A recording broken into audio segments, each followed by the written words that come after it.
Vamos dar continuidade aos nossos estudos sobre o Evangelho de Mateus.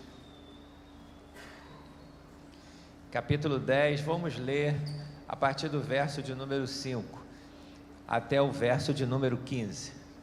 Mateus capítulo 10, versículo 5 até o 15. Jesus enviou 12 e lhes ordenou: não ireis pelo caminho dos gentios, nem entreis em cidade de samaritano. Ide diante as ovelhas perdidas da casa de Israel.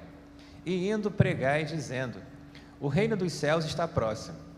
Curai os enfermos, limpai os leprosos, ressuscitai os mortos, expulsai os demônios.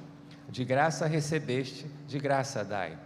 Não leveis ouro, nem prata, nem cobre em vossos cintos, nem alforje para o caminho, nem 2 túnicas, nem sandálias, nem bordão, pois digno é o trabalhador do seu alimento. E em qualquer cidade ou aldeia que entrardes, procurai saber quem nela seja digno, e hospedai-vos aí até vos retireis. Ao entrardes numa casa, saudai-a. Se for digna a casa, desça sobre ela a vossa paz, e se não for digna, torne para vós a vossa paz. Se ninguém vos receber, nem ouvir as vossas palavras, saindo daquela casa ou cidade, sacudi o pó dos vossos pés. Em verdade vos digo que no dia do juízo haverá menos rigor para Sodoma e Gomorra do que para aquela cidade. Amém. Vamos ter mais uma palavra de oração. Pai, obrigado por esse dia, esse domingo que fez o Senhor para que aqui estivéssemos. Louvamos o Teu nome nesse culto de adoração, de louvor, de ação de graças. E pedimos que o Senhor ministre ao nosso coração pelo poder da Tua palavra. Que haja edificação, consolo, salvação e que isso frutifique em nossa vida para a vida eterna. Obrigado por tudo, em nome de Jesus. Amém e amém. Nesse texto que nós acabamos de ler, vai ter início o segundo grande discurso no Evangelho de Mateus. Eu já mencionei em encontros anteriores que o Evangelho de Mateus ele está organizado em torno de 5 grandes discursos. O primeiro deles nós já estudamos, é o Sermão da Montanha. E o segundo ele vai ter início aqui. Como o primeiro ficou conhecido como Sermão da Montanha, esse aqui nós poderíamos batizá-lo da Comissão dos 12, ou a Missão dos 12. E esse texto ele vai se diferenciar do Sermão da Montanha, justamente pela sua natureza. Enquanto no Sermão da Montanha eu tenho Jesus ensinando a discípulos, sendo ouvido por uma multidão, nesse aqui eu vou ter apenas Jesus falando aos apóstolos e sendo ouvido apenas pelos 12. E essa natureza do discurso, ela é importante para a compreensão de tudo que vai ser ensinado posteriormente. Por que isso? Porque em Mateus 1, eu tenho Mateus 5, 1, Jesus no Sermão do Monte, eu tenho didáscalo, eu tenho ensinamento a toda a cristandade. Agora eu tenho parangelo, que é ordenar, comissionar, encarregar de. Então, enquanto no primeiro grande discurso eu tinha um ensino comum a todos os discípulos, agora eu tenho uma missão dada para 12 homens. Eu tenho agora que ensinar, que comissionar, que mostrar como esses 12 homens devem se portar daqui para frente. E o que está acontecendo aqui? Quando eu entendo isso, eu preciso entender, compreender o que é que Jesus está formando. Surge aqui a nossa primeira questão. Bom, se Jesus só tem discípulos, o que esses 12 homens têm que os demais discípulos não têm? O que são esses 12 homens para que eles sejam diferenciados dos demais discípulos que acompanhavam Jesus? Bom, esses 12 homens aqui, eles vão ter pelo menos 4 características que os outros discípulos não tinham.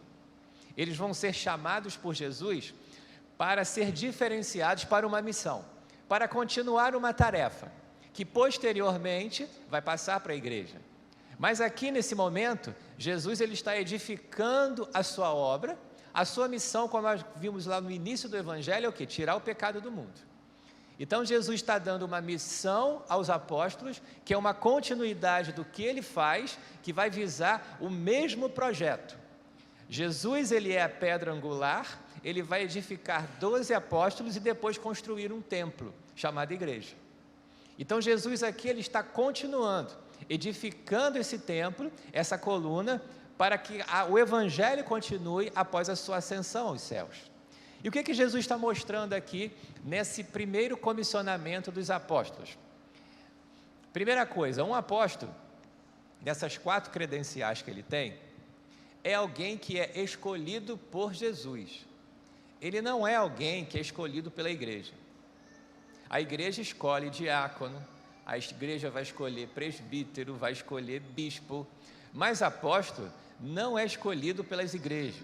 Apóstolo é escolhido pelo próprio Cristo, que chama e separa. Nesse texto aqui você tem no capítulo 10, o verso 1, chamando a si 12 homens. Mas eu quero ver outro texto para os irmãos, para mostrar que Jesus escolhe, no tempo e fora do tempo, que é uma escolha pessoal do mestre. Vai lá em Atos, capítulo número 9. Atos dos Apóstolos, capítulo 9.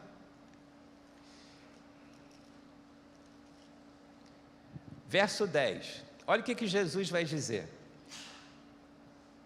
Havia em Damasco um discípulo chamado Ananias. Disse-lhe o Senhor em uma visão: Ananias. Ele respondeu: eis-me aqui, Senhor.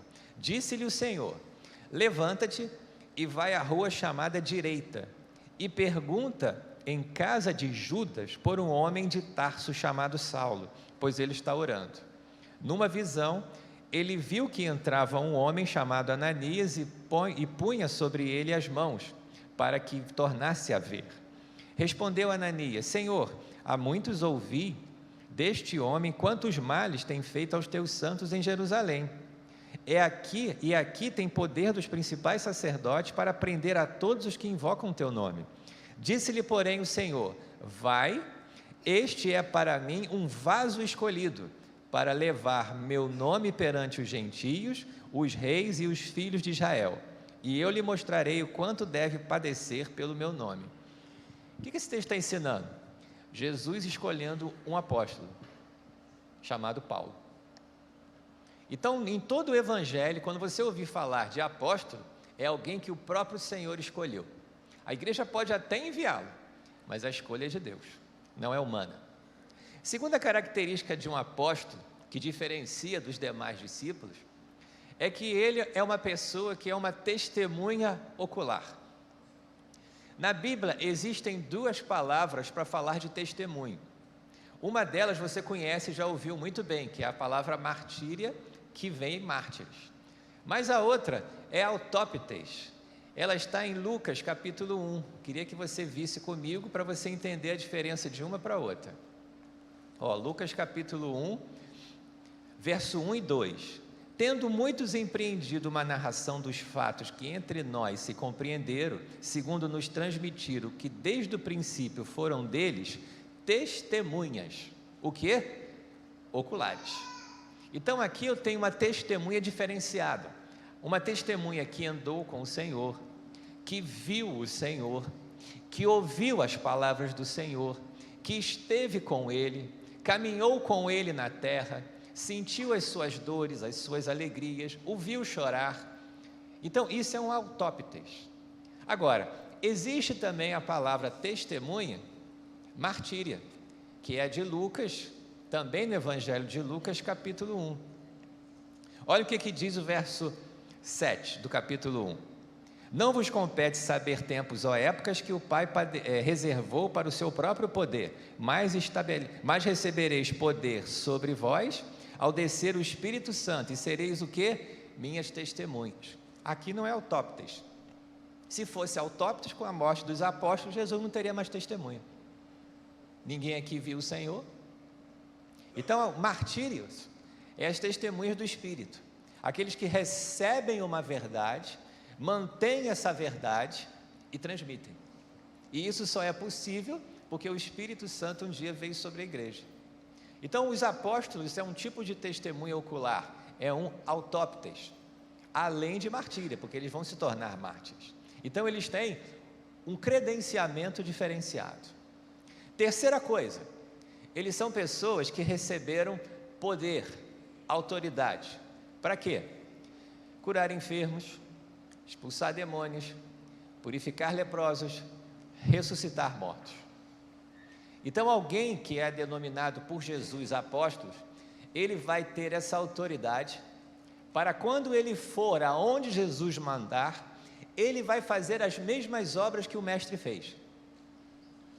Ele vai fazer as mesmas coisas que Jesus fazia: curar, limpar leprosos, ressuscitar mortos, expulsar demônios. Jesus vai duplicar sobre os apóstolos a autoridade que ele mesmo tinha. Isso é a marca de um apostolado. Lembrem no livro de Atos, quando havia uma discípula chamada Dorcas, que morreu. O que a igreja fez? Mandou chamar Pedro para ressuscitá-la, porque cabia aos apóstolos essa autoridade. Eles acharam Pedro, Pedro veio até onde estava Dorcas, orou, e o Senhor trouxe ela novamente à vida. Isso é um apóstolo. Outra questão e última: eles têm um cargo já definido no próximo reino, no futuro. Vai lá em Mateus 19. Mateus capítulo 19, versículo 27 e 28, diz assim, ó: Então Pedro lhes perguntou: Nós deixamos tudo e te seguimos.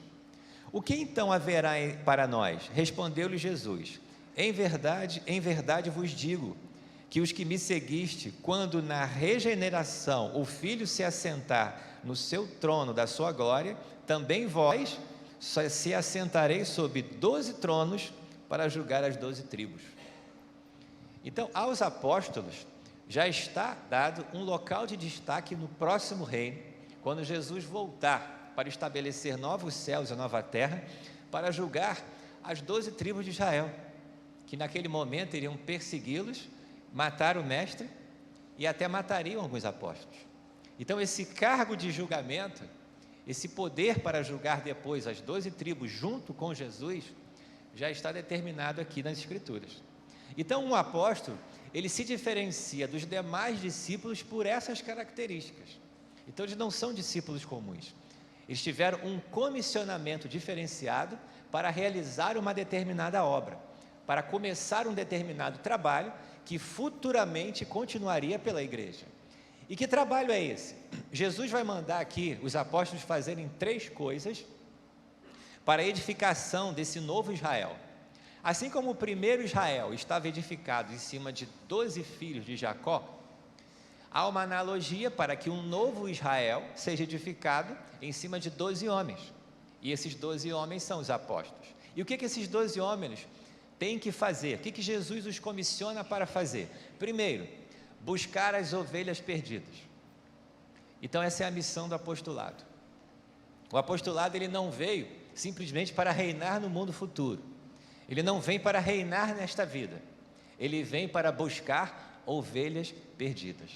E nesse primeiro momento de treinamento, aonde Jesus está formando 12 homens para depois evangelizar o mundo, ele proíbe que esses homens entrem em caminhos de gentios e em cidades samaritanas. Eles devem primeiramente buscar as ovelhas perdidas que estão na casa de Israel. Eles não podem seguir outro caminho. Gentios são todos aqueles que não foram circuncidados, que não fazem parte da comunidade de Israel. E os samaritanos são aqueles que se misturaram durante a invasão da Assíria com outros povos, assim misturando o povo de Deus com outros povos de outras terras. Essa é a origem dos samaritanos. Então, esses 2 povos, por enquanto, têm que ficar de fora da missão apostólica. Os apóstolos têm que ir diretamente às ovelhas perdidas da casa de Israel e lá concentrar sua missão. É interessante notar e digno de nota que Jesus está chamando de ovelhas perdidas não a gentios e samaritanos. Ele está chamando de ovelhas perdidas aqueles que foram circuncidados ao 8º dia, aqueles que tinham a aliança da circuncisão, aqueles que receberam a lei, os profetas, ou seja, tinham as escrituras, aos herdeiros legítimos das promessas feitas a Abraão, ou seja, ao povo que era o filho da promessa. Aos filhos da promessa, Jesus está olhando, está dizendo assim, ó: vão buscar essas ovelhas perdidas. O que isso mostra para a gente? Que apesar de Israel ter tudo isso, a salvação não era suficiente sem ele. Rito religioso não pode salvar. Atitudes religiosas não podem salvar. O fato de eu ter uma escritura em cima de uma estante, ela por si só não vai me salvar. Tudo que Deus fez apontava um caminho, uma seta. E essa seta ia para quem? Para Jesus. Se nessa seta não chega a Jesus, não importa mais nada que tenha acontecido no passado. A salvação não pode se concretizar, porque só nele há salvação. Só nele há uma nova céus e nova terra, só nele há novas promessas, só nele um novo povo pode ser constituído. E é com essa visão, com essa mentalidade, que Jesus envia os apóstolos. E é interessante também notar que na relação entre Deus e os homens, incluindo o seu próprio povo, a ovelha tem sido escolhida como um animal para fazer uma metáfora, ou seja, uma comparação perfeita nessa relação. Por que será? Quando eu penso numa ovelha, ela tem pelo menos 3 características que retratam exatamente a relação do homem com Deus. Primeira característica de uma ovelha é que ela é totalmente dependente. Uma ovelha, ela precisa do seu pastor para conseguir alimento, para conseguir água, para conseguir abrigo, para conseguir proteção. Sem isso, ela perece. O Salmo 23, que nós lemos, cantamos, citamos, ela faz justamente essa metáfora do papel do pastor para que a ovelha sobreviva. Quando o texto diz, levar-me-ás por verdes pastos, é o papel do pastor levando a ovelha para alimento. Sem o pastor, ela não se alimenta. Deitar-me faz em águas, em pastos verdejantes, em águas tranquilas. É o pastor que conduz para que ela beba. Quando fala, preparas uma mesa perante os meus inimigos, proteção, abrigo. O pastor cuida. E Davi está pegando, se considerando uma ovelha, e mostrando que o seu reino, a sua pessoa, o que ele é completamente dependente daquele que é o seu pastor, que é Deus. E aqui está o orgulho humano. O homem acha que pode viver sem Deus, que pode conseguir seus objetivos sem Deus, que pode ser tudo o que ele quer ser sem Deus, que pode achar o caminho. E aqui ele é enganado pelo seu próprio orgulho. E é pelo orgulho que as ovelhas se perdem, inclusive aquelas que seriam do aprisco do Senhor. O aprisco é um local, um cercado, onde há uma cerca em volta assim, para que a ovelha fique protegida, não saia, não se perca, e invasores não venham, animais não venham para destruí-la. Então, às vezes, as ovelhas do próprio aprisco do Senhor, por causa do orgulho, se desviam, acham que pode decidir o bem e o mal, e só promovem a iniquidade, e são enganadas por si mesmas. Outra característica da ovelha, que é uma consequência, bom, se ela é dependente, ela é o quê? Impotente. Ela não pode fazer nada por si mesma, e quando ela faz, ela se desvia. Veja que em João capítulo 15, versículo 5, Jesus vai ensinar o que aos apóstolos? Sem mim, nada podeis fazer. Isso é um princípio cristão. Ninguém pode fazer nada sem Ele. Ele é a oliveira, nós somos o quê? Os ramos. Se não estivermos nele, nada podemos fazer. É por Ele, é por meio dele, é pela ação do Espírito, que tudo é feito na igreja e nas nossas vidas. A ovelha por si mesma é impotente, ela não consegue fazer nada, e quando ela tenta fazer, ainda faz errado. É como Abraão tentando arrumar um jeito de Deus cumprir a promessa, e arruma um filho com Agar. É como a esposa de Isaac, Rebeca, tentando fazer Jacó herdar a bênção e a promessa, arruma uma fraude para ele ser abençoado no lugar do irmão.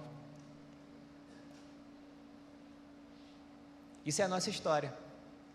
é quando a gente tenta resolver pelo nosso braço, pela nossa força, e o final é cair num buraco, porque a ovelha é impotente. Terceira característica da ovelha, ela é um ser desviante.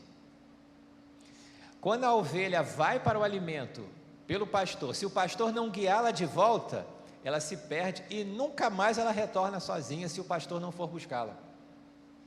Isaías 53, versículo 6 diz: todos nós andávamos o quê? Desgarrados, como ovelhas sem pastor. Cada um se desviava pelo seu próprio caminho. Isso é característica da ovelha e do ser humano. Cada um se desvia pelo seu próprio caminho. Cada um erra o caminho estreito e a porta apertada, e vai para a porta larga, para o caminho espaçoso, onde o final é a perdição. Isso é a característica da ovelha. E isso é a característica do homem e do próprio povo de Deus. E a esse povo de Deus, Jesus manda que eles vá buscá-lo. Isso mostra o quê?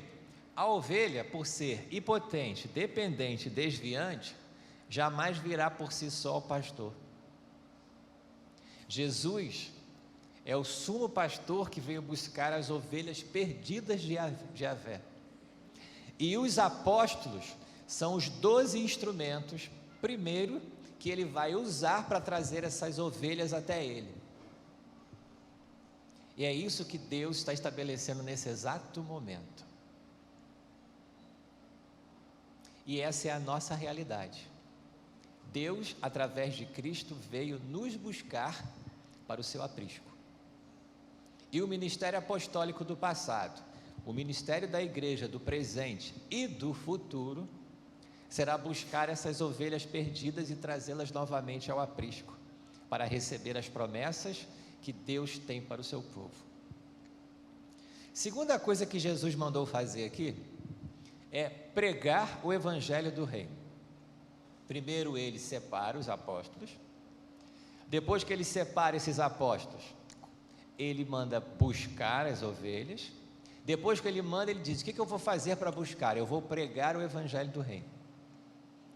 Percebam aqui que o evangelho do reino, a mensagem, elas já estavam prontas.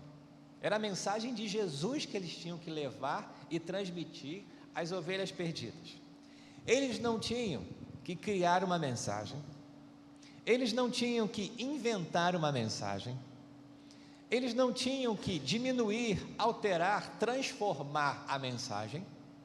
A mensagem já estava pronta e só precisava ser o quê? Transmitida.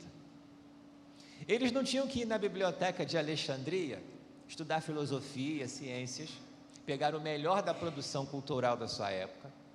Eles não tinham que passar no templo ou numa sinagoga para pegar algum oráculo, para pegar algum fragmento de escritura. Eles tinham que pegar o que ouviram de Cristo e transmitir.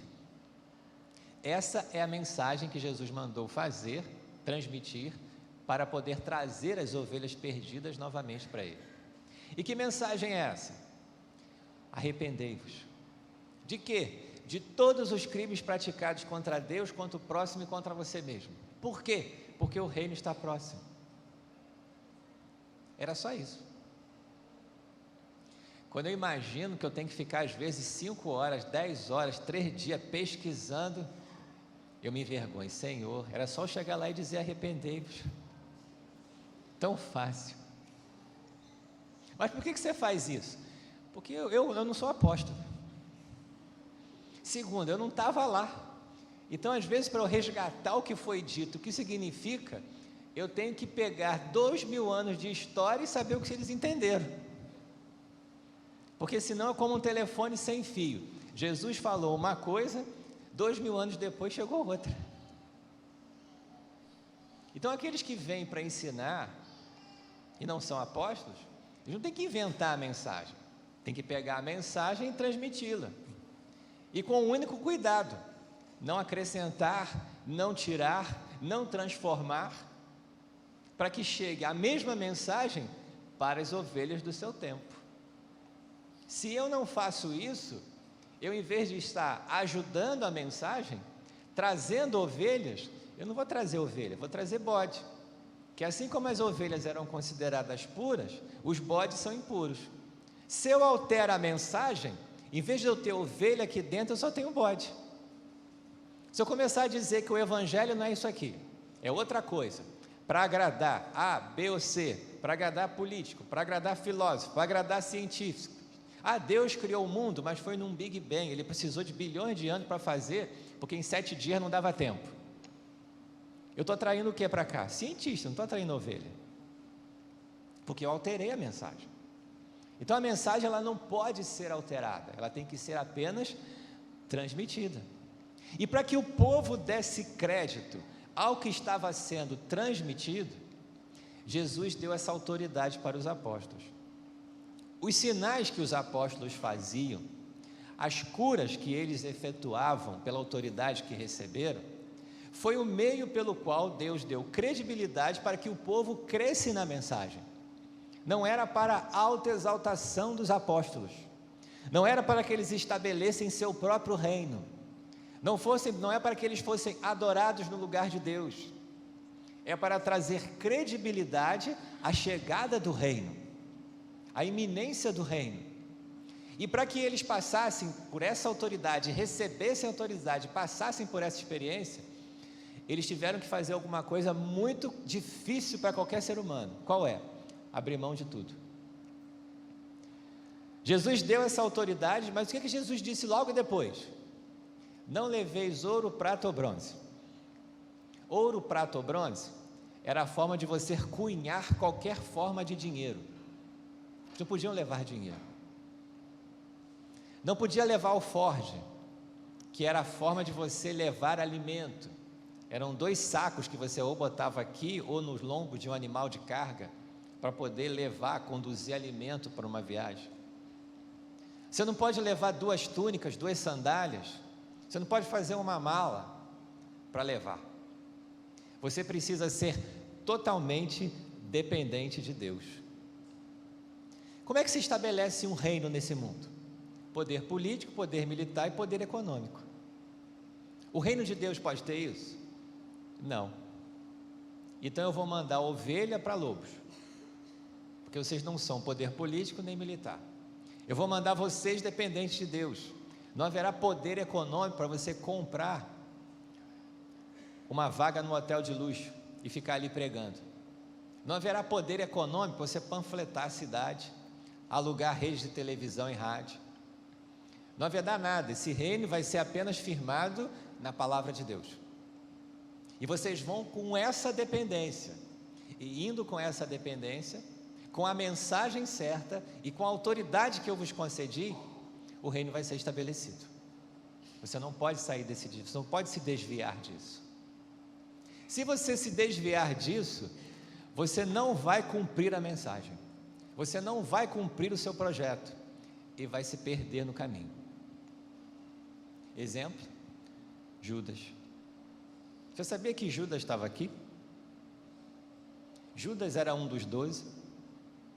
Judas era um que estava expulsando o demônio num dia, e porque não conseguiu cumprir o seu mandato, viver como Jesus queria, lá na frente vai deixar Satanás encher o seu coração e traí-lo. Um dia ele está expulsando Satanás, no outro sendo influenciado por ele.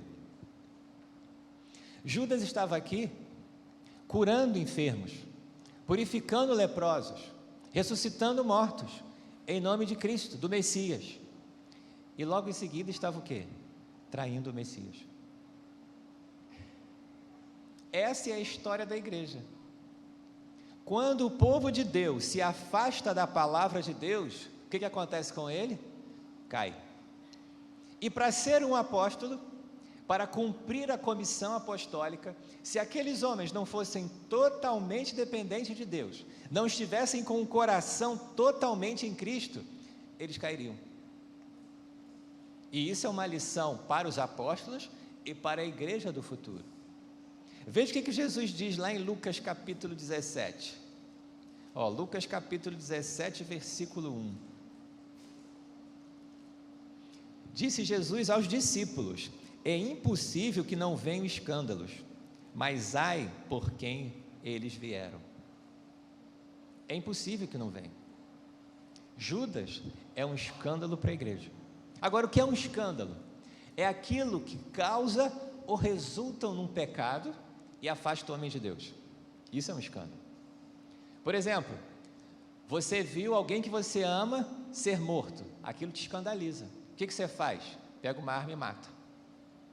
Por que você quis matar aquela pessoa ou chegou a matar para fazer justiça com próprias mãos? Pelo escândalo.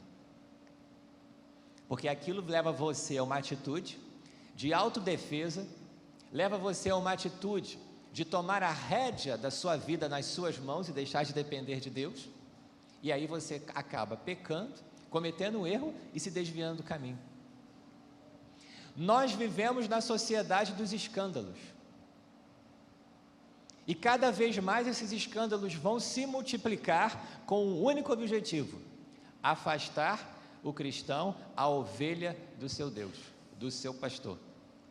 Não me refiro ao pastor humano, porque ele também é homem e passa pelas mesmas tentações. Me refiro a você como ovelha, ao seu pastor que é Cristo. O objetivo do escândalo é afastar você dele. É fazer o que fez com Judas. Um dia você está com os apóstolos, com a igreja, o outro dia você está sendo influenciado totalmente pelo diabo para trair a Cristo. A única forma que eu tenho de evitar isso é mantendo a minha total e completa dependência de Deus como ovelha. Se eu for guiado pelo meu próprio braço, pela minha própria sabedoria, pelo meu próprio entendimento, eu vou cair nesse mundo, nessa sociedade, nesse mundo dos escândalos. E saiba sempre isso. O que é um escândalo, pastor? Guarda no coração. É algo que quer me levar ao erro, ao engano.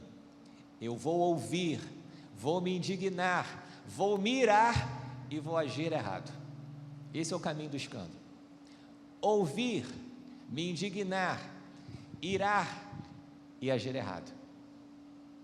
Corta esse caminho e mantenha-se dependente de Deus, como os apóstolos ficaram, e não como Judas, que se desviou. Então, quando eu penso na minha missão, quando eu penso na minha vida com Deus, eu preciso guardar isso no coração, que isso é uma coisa que tem levado muitas vidas a se perderem. Quando um líder cai, quantas pessoas se perdem pelo caminho? Tudo por escândalo. Quando uma doutrina se torna verdadeira na história da igreja, quantas pessoas caem? Tudo por escândalo. Então, cuidado. Terceira coisa que Jesus mandou os apóstolos fazerem: a primeira, buscar as ovelhas perdidas. Segunda, pregar o evangelho, transmitindo a mensagem. Terceira, testemunhar do juízo vindouro. Esse testemunho dos apóstolos é importantíssimo. Por quê? Porque há um juízo determinado por Deus. A morte não é extinção ou aniquilacionismo. Deus determinou um dia em que vai julgar a humanidade. Há um juízo futuro que todos vão passar. E os apóstolos foram chamados para avisar isso à sua própria nação. Eles foram para aquele lugar para pregar uma mensagem que, se essa mensagem fosse rejeitada, o que aconteceria com eles seria pior do que o que vai acontecer com Sodoma e Gomorra. Esse símbolo que nós vemos aqui dos apóstolos, olha, se aquela casa rejeitar a mensagem, se aquela casa, aquela cidade ou aquela aldeia rejeitar a cidade, saiam dela e sacudir a poeira dos vossos pés. Isso aqui era um símbolo, um simbolismo que as autoridades judaicas faziam quando eles passavam por um caminho gentílico ou samaritano. Então, se eles tivessem que percorrer uma via que por ali passou gentios ou samaritanos, quando ele chegava na sua casa, no templo, ou na sinagoga, ele sacudia a poeira para poder tirar tudo que é impuro, inclusive até a poeira pela qual pisou um gentio ou um samaritano. Porque aquele outro lugar que não é puro, como o povo da promessa, está destinado ao quê? Ao juízo. Esse era o simbolismo. Jesus, ele pega esse simbolismo, exorta os apóstolos que façam, porque na mente do povo, Sodoma e Gomorra era o pior lugar da terra. Os homens mais pecadores do mundo, que já passaram pela terra, mais indignos. E essa figura de ter algo que vai acontecer pior do que eles, do que o que vai acontecer com aqueles que são considerados mais impuros pelos judeus, era para causar um grande impacto no coração daquele povo. Quando as pessoas recebiam a mensagem, o que acontecia? Elas eram imediatamente transportadas do reino das trevas para o reino da luz. Quando elas recebiam a mensagem, aquela casa, aquela cidade ou aquela aldeia se transformava no novo Israel, que Jesus futuramente vai chamar de igreja. Se aquelas pessoas recebessem a mensagem transformadora do Mestre, eles vão fazer parte agora de novos céus e nova terra. Vão receber uma ressurreição para um corpo glorificado, não para uma condenação, mas para uma vida eterna com Deus. Mas se eles não aceitassem, ia ser muito pior o juízo que aconteceria com eles. E essa é a situação da humanidade. Aqueles que rejeitam a mensagem, no último dia, serão julgados. E aqueles que ouviram a mensagem e a rejeitaram conscientemente, serão julgados de uma forma pior do que aqueles que nunca ouviram a mensagem. E é algo que você não consegue nem imaginar. O que pode ser pior do que ir para o lago de fogo e enxofre? Como dentro desse local pode ter um julgamento pior do que aquele para Sodoma e Gomorra, que foi destruída pelas suas próprias iniquidades? É o que Jesus está nos ensinando. É o que Ele está mandando os apóstolos anunciarem. Abra em Atos capítulo 17, versículo de número 31. Atos 17, versículo de número 31. Diz assim, 30 primeiro. Mas Deus não levou em conta os tempos da ignorância. Manda agora que todos os homens em todos os lugares se arrependam, pois determinou um dia em que com justiça há de julgar o mundo por meio do homem que destinou. O juízo está o quê? Determinado. Nós não sabemos o dia, não sabemos a hora, mas está determinado. E quando Jesus esteve na terra, Ele mesmo disse que nem o Filho, nem os anjos, ninguém sabe, somente o Pai, porque Ele reservou para a sua exclusiva autoridade. Nós só sabemos que Ele haverá, sabemos que será por meio de Cristo, sabemos que a morte não vai interromper esse juízo, haverá ressurreição, e que todos vão ter que passar por esse longo dia. E nesse dia haverá distinção entre bons e maus, entre justos e injustos, entre santo e profano. Hoje em dia você não vê isso. Nesse dia haverá julgamento para toda inversão de valores. Dá uma olhada comigo em Isaías capítulo 5. Lembrei de um texto que é muito atual para a nossa época.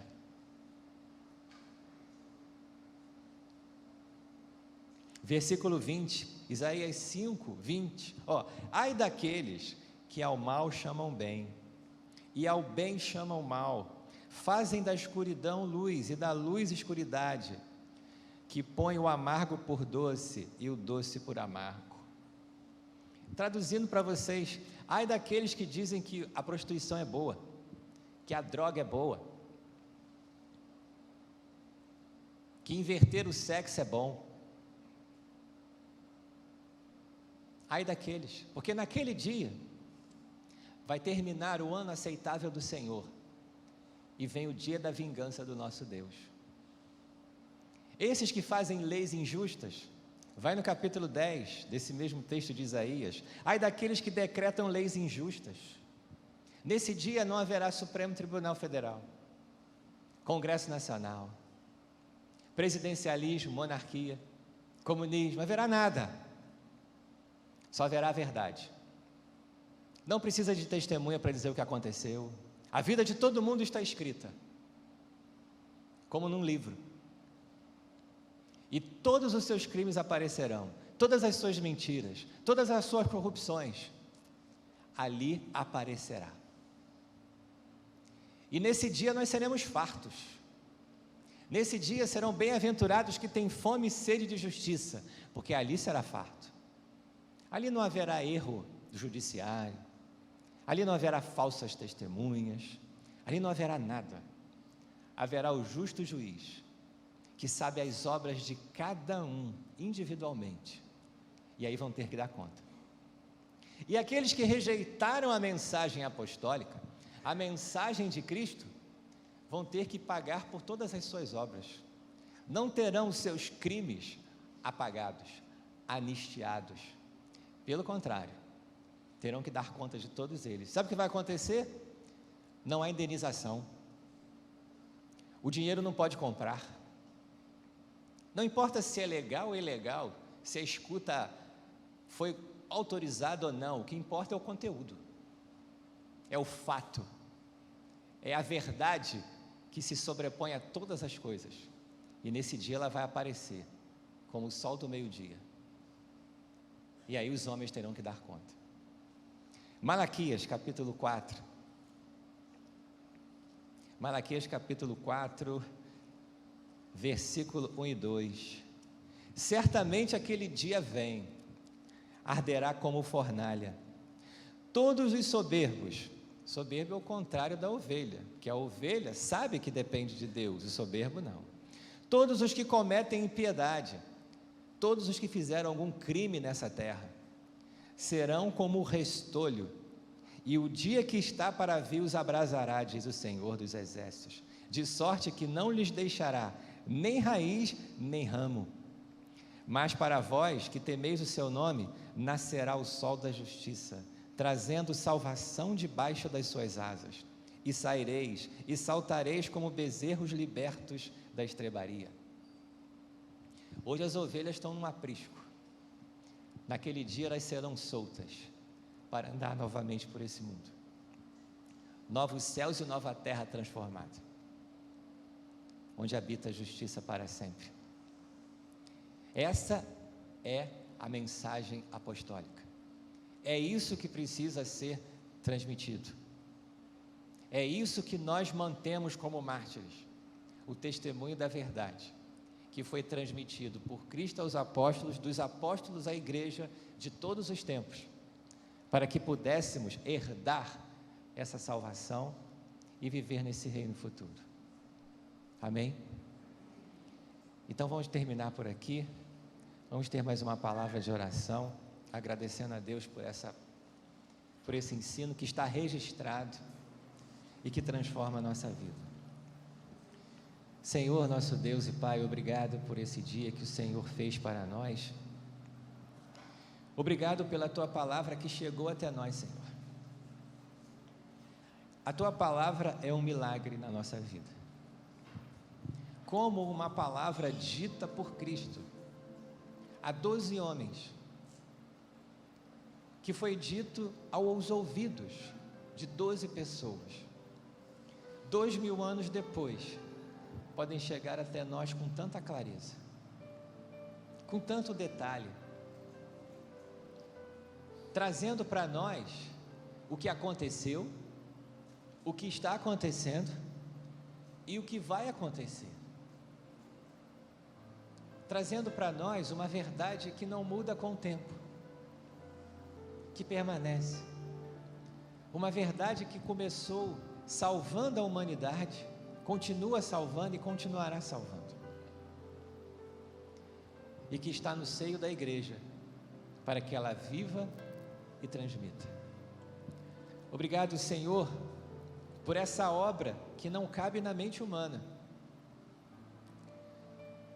A cruz pode ser escândalo para aqueles que se perdem, mas para nós é puro ato de salvação, é o poder de Deus que chega até nós e nos transforma. Por meio desta obra, recebemos o Teu Espírito. Nos tornamos templos daquele que vive e reina para sempre. Nos tornamos Teus filhos, adotivos, para Te adorar, Te glorificar e Te amar por toda a eternidade. Que cada um de nós possa ser firmado na Tua casa como um carvalho de justiça, como um baluarte da verdade, que conhece a palavra do seu Deus, do seu Senhor, que a vive e transmite enquanto estiver nessa terra. Obrigado, Senhor, por tudo que tens feito, que estás fazendo e que há de fazer na nossa vida, em nome de Jesus. Amém e amém.